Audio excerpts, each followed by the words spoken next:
All right, so I'm going to be showing you guys a 4v1 situation that happened at the end of this game. We are about 2.5 minutes into this game. I did go through a little bit of the game just because all I did was take this bush, guys. Came down like this, got right into this bush in the leopard, and this is it. We're northeast spawn highway, not my favorite spawn, and you can see why. Look at the score already. You know, it's like this is just how every single game goes for me when I'm northeast spawn on highway. But we have an IKV that is pushed in over here, the 103, right? And this is the guy. In another video, I was telling you guys, I think that this was the guy that was in the IKV 103 on Prokhorovka, and it is him.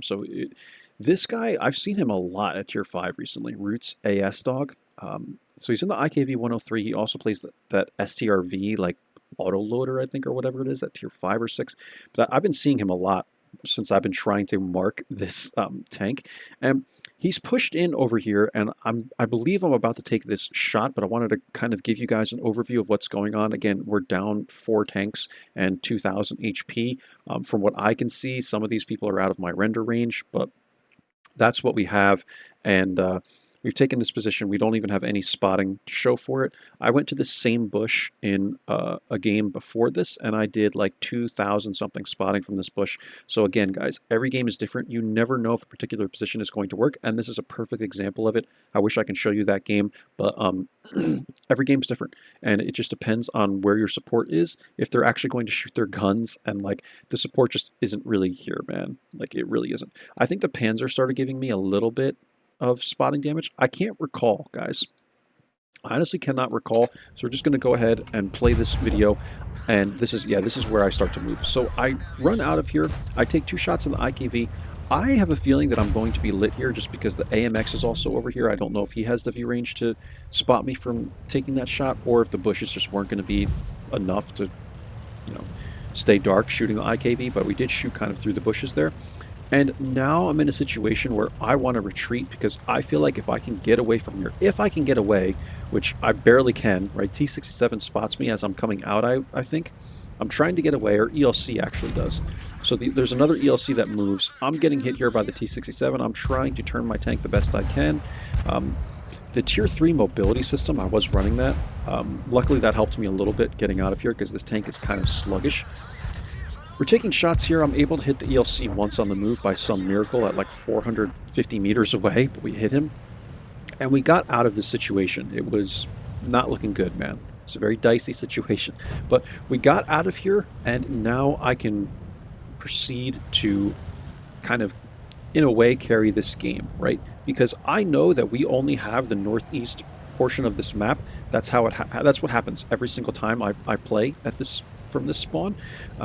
And I know that the T67 is eventually going to go down, and the AT2 is probably going to get lit, and the Panzer IV. So I'm trying to find an area where I can at least maybe counter the enemy T67, because I feel like this guy is going to push in.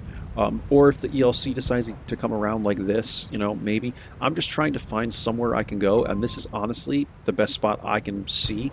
Like, the bushes here are just so tiny. Like, I feel like this is the only bush I can fit in with the Leo, and we actually outspot the Shinu coming in as well. So I'll give you guys my camera view. You can see the Shinu's pushing in here. We are getting some spotting on him. I think we're sharing it with the AMX ELC that's up top there, and we end up with 149 assists. It is what it is. It's good enough, man. And then BDRG1, I don't know if we have him lit. He looks like he's on the other side of the tracks, but I'm trying. My reasoning for taking this position is to try and counter, like, if the T67 or the AMX is going to push in like this or something, it's much more likely that they'll probably just do that, you know, like the ELC will do that, which is pretty much what he does. He pushes into the T67, and he's going to go down, and now we're in a situation where, again, as predicted, we only have this portion of the map. So I'm going to try and go in here, see if maybe I can get a shot into the ELC as he's pushing in, but it's just not going to happen, you know. He's pushing in too quickly, and I need to start coming back and start doing damage here somehow. So this is the angle I'm going to find myself in. We're going to try and take shots at the Panzer. I think we're only able to put like 1 or 2 into this guy. We put 2 into him, which is about 120 damage or 130 damage or so. And now the Churchill's pushing in. I'm going to see if I can get this guy with the ABCRs, but Churchill has really trollish armor, man. I'm like trying to like maybe shoot the side of it and then shoot the turret, because the turret's kind of flat. And we do get this guy to a one-shot for me. And now the T-34 has pushed in as well. It looks like the AT-2 is actually going to go after him, which is an interesting play. And you guys will see how this all turns out. It was definitely a very easy 4v1. I'm not going to brag and say this was like some crazy super carry, guys. 2 of the tanks were arty, and then we had the 2 T-67s to deal with at the end here. You'll see how that happens, but one was basically like a 2-shot to me, so I just pressed him. So it wasn't anything spectacular, but I was confident in carrying this game, but it still was tricky, man. Because of the enemy leaf, you know, like, holy crap, man. I put myself in a pretty tricky situation, but we were able to make it work. I'm going to focus this shot into the Panzer. I'm hoping that both of these shots, at least the first one's going to be not a low roll, which it wasn't, and both of these shots go in fine. We're able to clean both these guys up, and now I'm just kind of getting unspotted here, figuring out what else I want to do, because we only have a T-67 that's visible currently on the map. Everyone else is dark up until now. Like, they haven't even been spotted at all. So I'm going to come to this bush, and we spot the Wolverine. So this is good, man. It's just a matter of like if people are going to be able to get the shots, and then the other T-67 appears. So all these guys are now pushing in, and we're in a situation where we're probably going to lose this portion of the map, right? Because I don't think the Panzer IV and the M10 are in great positions. They're probably going to get outplayed. I'm trying to make sure the T-67 isn't going to be able to spot them, but he might be able to poke into that bush without me spotting him from here. So I'm just going to return to this area of the map and get in this bush line. I think that's the best play right now. This tree was knocked down well. I'm going to sit in this bush. I think I actually pull back and shoot this sign. I was trying to see like if it was blocking anything. I'm like, oh, whatever, man. I'll just shoot it anyway. Like, doesn't really matter. So I pull back and I shoot this sign. And then I'm going to pull forward. And I doubt it's blocking anything, because only the poles would really block something. Because the sign's too high, right? But we're going to take these shots at the Wolverine. And really, man, like, all we can do from here is get the side shots. I feel like people will comment and say, Whirls, you could have, like, helped the M10 better or something like that, but in this situation, man, these guys can run right up the A line. I don't want to throw away my HP by putting myself in front of the T-67s, right? Because they have really good DPM. Though their turrets are slow, there's 2 of them, right? And then there's 2 arties as well. So I'd rather remain unlit, and that's what we're going to do. The T-67 appears here. We're going to try and take shots at this guy. Put 1 into him there, put 2 into him, and now we have the problems with the buildings being in the way, which is why Skill for LTU did that video a really long time ago about knocking down all the buildings, and the gun just gets really trollish here, man. I'm like, this freaking gun, dude. So now I have to go and try and protect my leaf at this point, but then this T-67 appears. I'm like, all right, let me shoot this guy instead, and then he comes back down, so put 1 into him. I don't think he spots me, which is good. And yeah, now we have to try and protect our leaf. And we could have made a play to save our leaf, right? We could have. We certainly could have. But there comes a point in time where, again, you want to start conserving your own HP if you're going to carry the game. When it's just me and my leaf, right? Like, if I put myself in this situation, who knows, the T-67 could have put 1 or 2 shots into me, and I could have been at like 100-something HP, right? So it's very similar to the video I showed you guys with the EBR Hotchkiss on Overlord some time ago, where I was doing my best to try and support my arty, but you also want to put yourself at the best angle possible. And the best angle for me, at least in my opinion, was to put myself at this bush. And I think we were able to do a good amount of damage from it. We got 1 more shot into the T-67 as well, which means he's now like a 3-shot for me or something like that. And we just have the arty to deal with. So here's where the game gets really good, and it's where you have to start thinking, like, what do I need to do in this situation to win this game? Their T-67, the one that actually I encountered at the beginning of the game, still has not been spotted again, right? Or rather, when he ran away, he was basically spotted in the same area that he was in for most of the game, right? Because he was sitting here for most of the game, and then he came up and he was trying to help, and then we got one shot to him as he retreated. So it's like, where would this guy go in this situation? We last spotted him running away from the base. Where would he go? Would they defend in this situation? Because a lot of times arties don't move, so I'm thinking maybe the T-67 defends in this situation, right? And he puts himself in this area. Once I see someone on the cap, now I have to go back because it's very likely it's the T-67 on the cap, right? He decided to cap out, and I'm not surprised. Like, I think in this situation, the better play would be for them to defend. Like, I really think so, because the T-67 can outspot me as I'm coming in, and it would give the arty some shots, but they decide to cap, and then I spot the M41 on the move, going over to the base. So what I'm going to do is get myself behind bushes so that I'm not spotted taking these shots on this guy. And we're able to get, I think, 3 into him, or something like that. And now we have to go back and figure out who's on the cap, man. Because if the Leaf ended up over there as well, like, now we have a situation where 2 people are going to be on the cap, and I only have so much time. And that's exactly what happens. So this becomes a really tricky situation, guys. And I don't think I approached it perfectly, but I tried my best. So we come up into the bush here. We spot these guys without being spotted ourselves. That's the first good play we made. We're going to take shots at the T-67. I put 1 into him, 2 into him, and then I'm running into problems with the gun depression and, like, the angle. And I'm like, oh my god, man, this freaking tank. I'm so tired. I'm so sick of trying to mark this freaking thing, dude. But we get 2 into the T-67, and then I'm going to try and reset myself, right?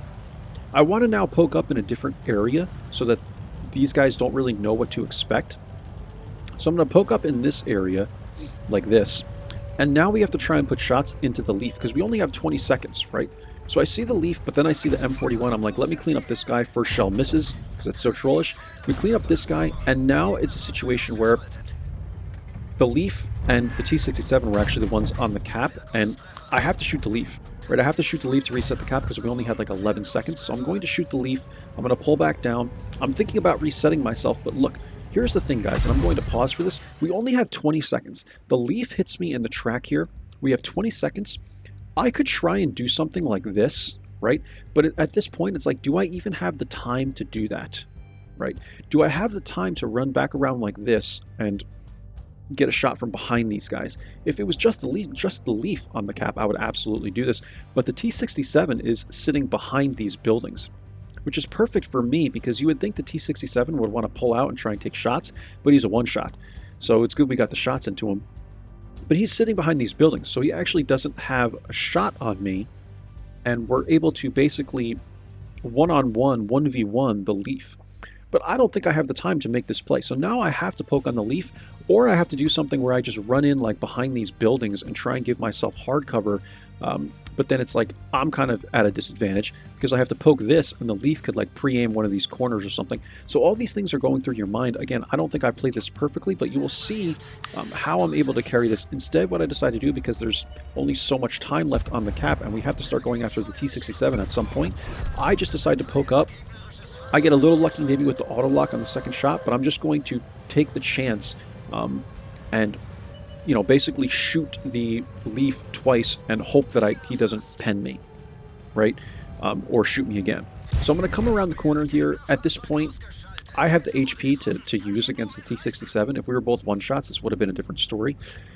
But I'm just going to sit there, and I'm going to wait an extra second, like, breathe. I'm like, all right, let me just poke out, take this last shot, and it goes in. If it didn't go in, the T-67 has a really fast reload time. This could have been, you know, concerning, but it really just comes down to RNG here. And unless RNG absolutely screwed me and we missed 2 shots to his 1, yeah, we would have won this game. So that's how I carried it, guys. We did get 7 kills, 1902 damage, 809 assists, 6 spots.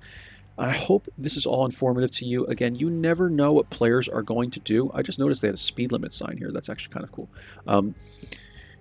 You never know what enemy players are going to do. I would have thought that these guys would have tried to defend their base, because I'm actually, in terms of HP, I had more HP than the T-67 up until this point.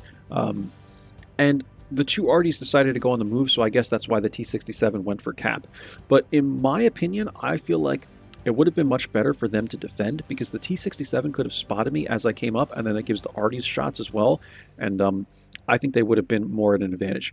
When they cap, I'm actually the one at the end. You think, like, if you're capping out, it puts the enemy at a disadvantage, but in this situation, I'm at a big-time advantage, because I can actually poke up here and spot these guys without being lit myself, and I have the first shot opportunity every time, unless all three of them get on cap, and then I run into a time situation. You know, where I need to push in and reset the cap. That's where capping pays off, is when you put 3 on the cap, and like people need to push in and shoot each one of, you know, the tanks in order to reset. So when you just put like a plethora of people on the cap, it works better. They tried to do that here, but we were able to outplay them, and it puts them at a disadvantage because I know basically where they are, right? They have to be within this circle.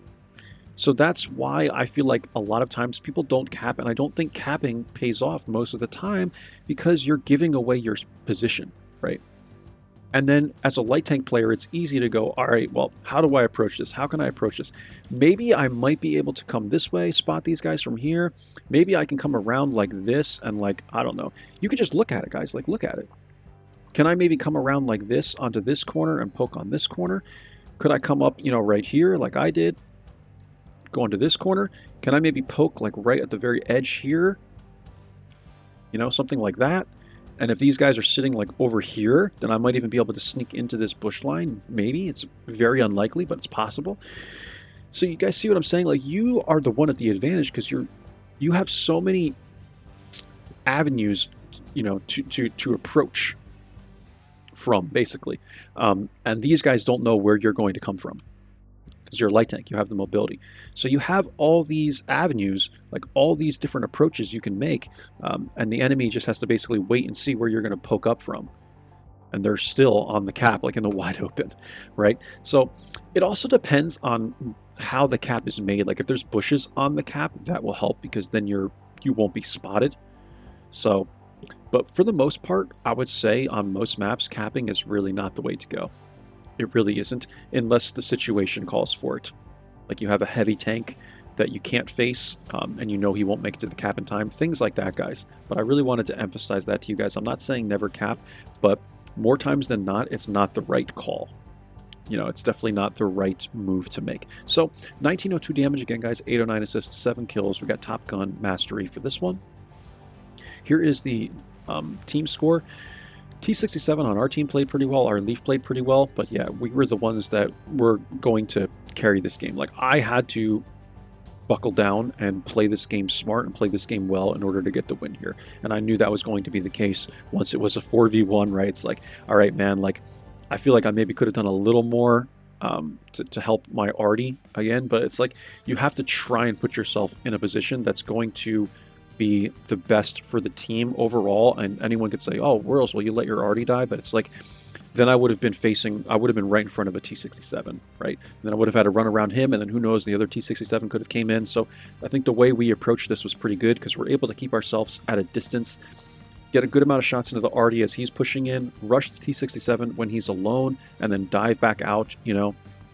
It's just, you never know what's going to happen, right, guys? So I always try and put myself in a position where I'm going to be able to do the best for the team, right, to get the win, ultimately. Like, yeah, we let our arty die, but we spotted the T-67 running away and got a shot into him as he ran away. So that told me, okay, it's likely that this guy is not going to now support his other T-67. So it's just the way the games work out, right, guys? Hindsight's always 20/20. You can always go back and take a look and go, oh, I made a mistake here, made a mistake here. But you just don't know what the result of the game is going to be until you see the result of the game. You don't know where enemies are going to poke up until they poke up in those areas. You know, you don't know what they're thinking until you see what they actually did in the game and you go back and you rewatch it. So just always keep that in mind, guys, when you're watching these replays. I know some people can be a little bit judgmental. They might even give you tips, like in the chat, like if you guys give tips, oh, Whirls, you could have done this, you could have done that. Just always keep in mind when you're commenting on the video, you're seeing the game after the fact. You weren't the one playing it. So, I say that respectfully, guys, but keep that in mind, right? Like, you are not the one currently playing the game and having to deal with, the heavy thought process of, okay, what do I need to do in this scenario? Like, what the heck do I need to do, right? So, hope you guys enjoyed. I'll show you the detailed report real quick here it is. Let you guys go. Thank you for watching. Hope you enjoyed. See you for the next one. Bye-bye now.